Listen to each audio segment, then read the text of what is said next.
Cricket, football या कोई दूसरा खेल हो, अधिकांश टीमों को घरेलू मैदान का फायदा हमेशा ही मिलता है और ये चीज़ राजनीति पर भी बाखूबी लागू होती है। 2004 से हैदराबाद से सांसद असुद्दीन ओवैसी के साथ भी ऐसा ही है। आज पोल पंच में हम असुद्दीन ओवैसी यानी ओवैसी फैक्टर का कितना राजनीति पर असर पड़ता है और कितना इस लोकसभा चुनाव पर पड़ेगा, इस पर हम चर्चा करेंगे। हमारे साथ India.com के एडिटर अरुण चौबे सर हैं। सर, आपका बहुत बहुत स्वागत है।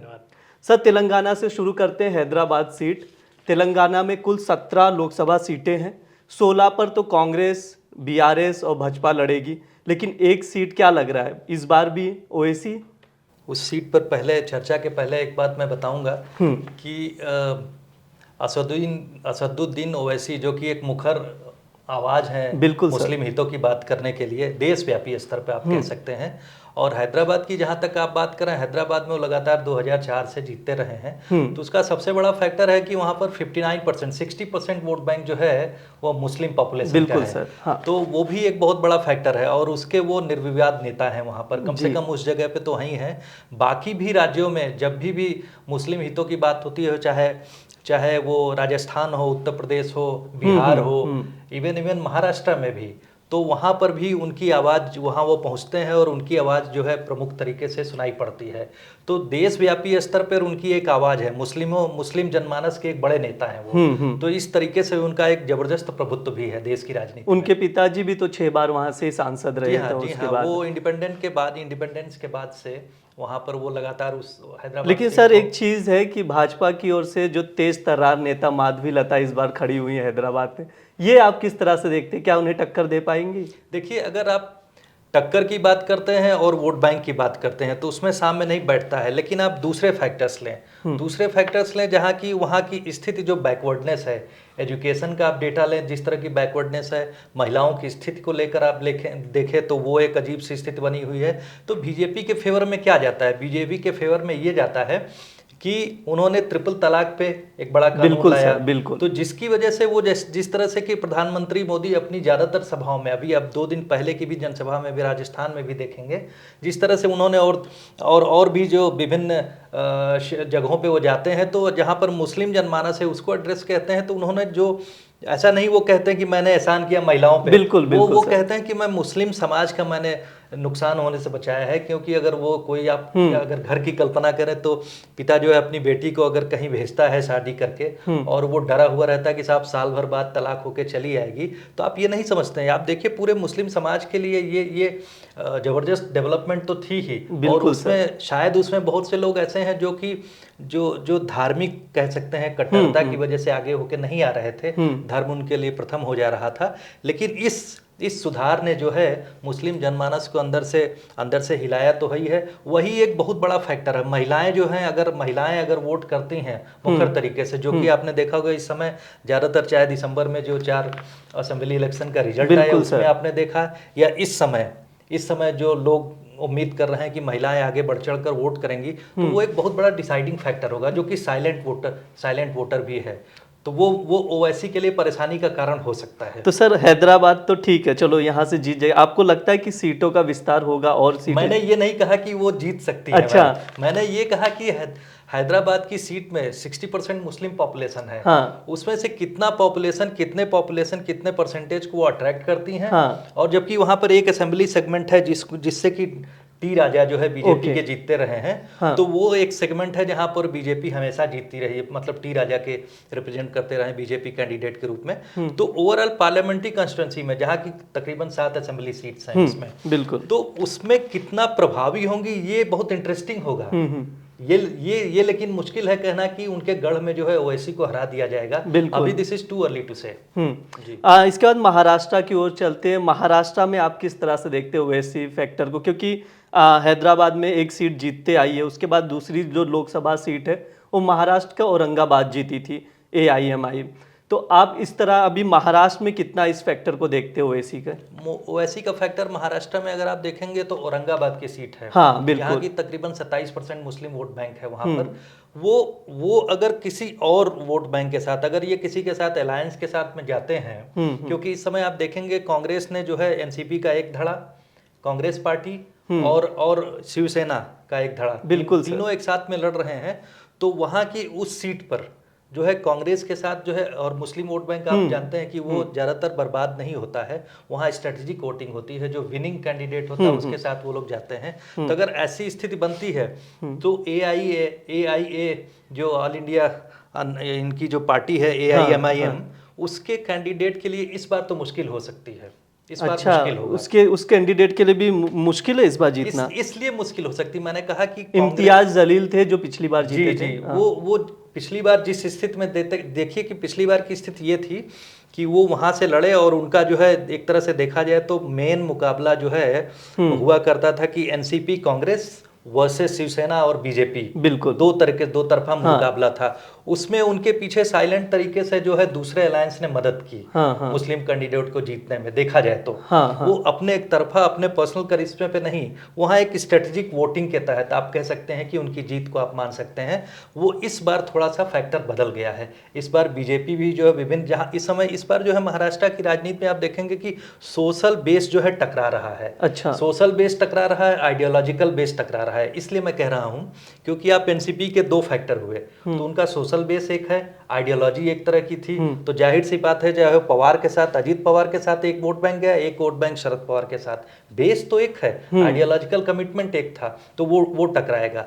इसे एक नाथ शिंदे की बात करें कि उनके साथ में जो शिवसेना आई, परंपरागत तो वो प्रो हिंदू वोट बैंक है ना, तो उसका डिवीजन है, प्लस साथ में बीजेपी उनके साथ में है, तो वो शायद उनका एक अपना एज हो। लेकिन जो गैर ध्रुवी जैसे कांग्रेस और ठाकरे साहब और उनके साथ शिवसेना, तो उसके बीच में जो शिवसेना का जो अलायंस है वो उसके साथ में बहुत अनुकूल अलायंस नहीं है अपने वोट बैंक। लेकिन सर महाराष्ट्र में 12% मुसलमान है, मुंबई हो गया, मराठवाड़ा, ये सब जगहों पे तो असर पड़ेगा ओवैसी का? नहीं, ओवैसी का असर पड़ेगा, लेकिन मैंने कहा कि वो अकेले दम पे नहीं जीत पाएंगे। हाँ बिल्कुल, अकेले दम पे नहीं जीत सकते। अगर वो इस अलायंस में शामिल हो जाएं कि वो जो है कांग्रेस शरद पवार साहब की जो एनसीपी प्लस ये ठाकरे साहब, इस फैक्शन के साथ में अगर वो आ जाते हैं और उनके साथ उनकी सहमति हो सकती कि हम आपके कैंडिडेट के और जगहों पे सपोर्ट करेंगे, आप हमारे कैंडिडेट को सपोर्ट कीजिए, अगर स्प्लिट ऑफ वोट होता है तब तो उनके लिए मुश्किल है ना। लेकिन सर एक चीज इसमें ये भी है कि असदुद्दीन ओवैसी पे बार बार आरोप लगता है कि ये बीजेपी की ही बी टीम है,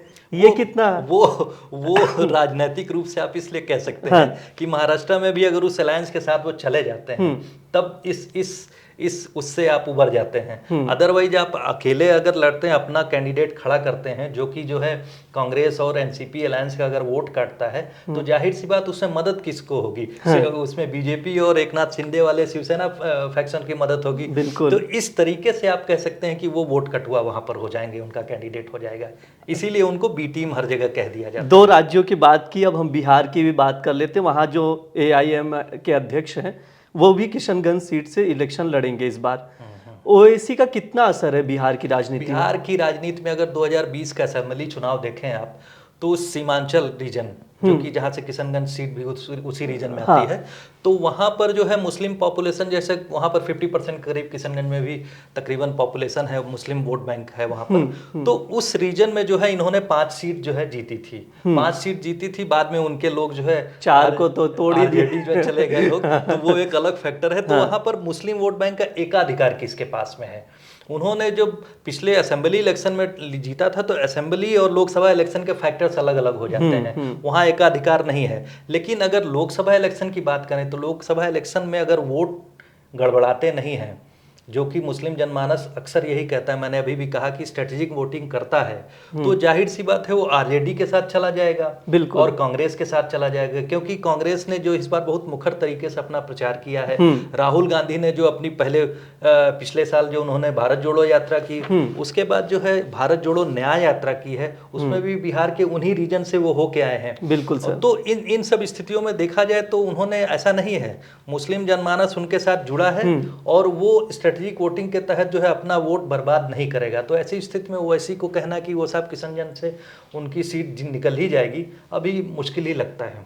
उत्तर प्रदेश की भी बात कर लेते हैं। मुख्तार अंसारी की मौत हो गई, ओवैसी हो गए या दूसरे राजनीतिक दल नेता हो गए, लगातार मांग कर रहे हैं जांच की। अतीक अहमद की चीज़ में भी ओवैसी ने बात कही, दावा किया।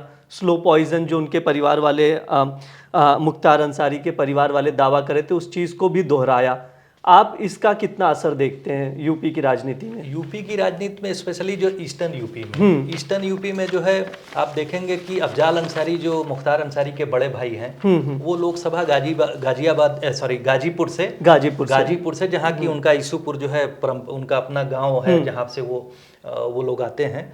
तो ईसूपुर जो है गाजीपुर में पड़ता है, तो गाजीपुर से वो लोकसभा के एमपी रहे हैं अभी भी, मतलब 2019 में।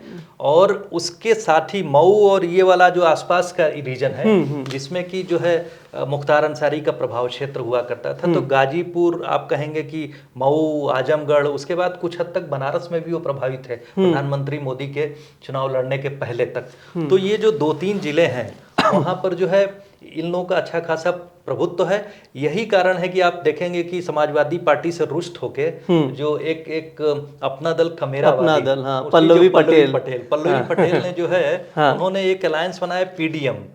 वो जो है उस तरह पे है जैसे समाजवादी पार्टी पीडीए की बात कर रही थी, पिछड़ा दलित और अल्पसंख्यक, लेकिन वो कभी कभी वो अखिलेश सिंह उसमें कह देते थे पिछड़ा दलित और अगड़े और अल्पसंख्यक सब मिला देते थे। तो उसको बिल्कुल इन्होंने क्लियर कर दिया। पल्लवी पटेल ने अलायंस किया तो उन्होंने कहा कि पिछड़ा दलित और मुस्लिम पीडीएम अलायंस बनाया, जिसमें कि उन्होंने जो है अफजाल अंसारी के साथ में अलायंस किया है। और जाहिर सी बात उस तरह जो पूर्वांचल की वो सीट है जिसमें मैंने कहा कि आजमगढ़ सीट है और गाजीपुर, तो ये लोग जीतने की जबरदस्त संभावना है। और ये लोग कुछ हद तक जो है आएंगे, तो जो मिर्जापुर के पास का जो 2-3 रीजन है, फूलपुर इलाहाबाद की जो कॉन्स्टिट्यूंसी है, और वहां पर जो है 2-3 जो डिस्ट्रिक्ट्स हैं, लोकसभा सीट है, तो ये लोग ले देके तकरीबन 5 सीट पे जो है 5 से 6 सीट पर जो है अपना इस बार अच्छे से चुनाव लड़ेंगे, क्योंकि वहाँ मुस्लिम वोट बैंक बहुत प्रभावी है। प्लस इनका जो कुर्मी वोट बैंक अपना दल का कमेरावादी का, तो इनका जो है, क्योंकि आपने देखा होगा कि उन्होंने पल्लवी पटेल ने समाजवादी पार्टी के टिकट पर सिराथू इलाहाबाद के बगल की सीट है, जहां से इस समय वर्तमान जो वहाँ के डिप्टी चीफ मिनिस्टर हैं केशव प्रसाद मौर्य को एक तरह से उनके घर में हरा दिया था। तो उसमें वो फैक्टर वही था कि समाजवादी पार्टी के साथ जो मुस्लिम vote bank, Yadav vote bank और कुर्मी वोट बैंक एक हो गया था, जिसकी वजह से ओबीसी में उन लोगों ने सेंधमारी की और उनको जो है उनके घर में ही केशव प्रसाद मौर्य के हराया। तो इस तरह से देखा जाए तो इस बार ये लोग जो है अगर सब मिलते हैं, जो फैक्टर दिख रहा है जिस वजह से इन्होंने अलायंस किया है वो प्रभावी होता है, तो कई अच्छी सीट पे जो है 5 सीट पे लोग अच्छा चुनाव लड़ेंगे। हो सकता है उसमें कुछ सीट निकल भी सकती हैं, 2 सीट। हैदराबाद पर ओवैसी का कब्जा है, लेकिन दूसरी सीटों पर जैसे दूसरे राज्य में जो सीटें हैं, अगर वो अपनी पॉलिटिकल पार्टी का विस्तार करना चाहते हैं दूसरे राज्यों में, तो आपको क्या लगता है एज अ पॉलिटिकल एक्सपर्ट कि किन चीज़ों पे उन्हें ध्यान देने की ज़रूरत है? देखिए, उनको थोड़ा सा अपने को कुछ चीज़ों के साथ सामंजस्य बैठाना होगा, क्योंकि इस समय जो है इंक्लूसिव पॉलिटिक्स की बात कही जाती है। सिर्फ एक वर्ग के विशेष हितों को लेकर आप आगे नहीं बढ़ सकते हैं, कम से कम आज की राजनीति में। उस समय जबकि जो है वर्तमान जो रूलिंग पार्टी है वो जरूरत से ज़्यादा पावरफुल है, और उन्होंने जो अपने प्रोग्राम्स चलाए हैं उसमें कटिंग अक्रॉस जो सोशियो इकोनॉमिक बैकवर्डनेस के लेकर जो रूरल एरिया में वोट बैंक बनाया है, जिसमें आप अर्बन एरियाज की छोड़ दीजिए, रूरल एरियाज में जो वोट बैंक है वहाँ पर चाहे अपर कास्ट का ब्राह्मण हो,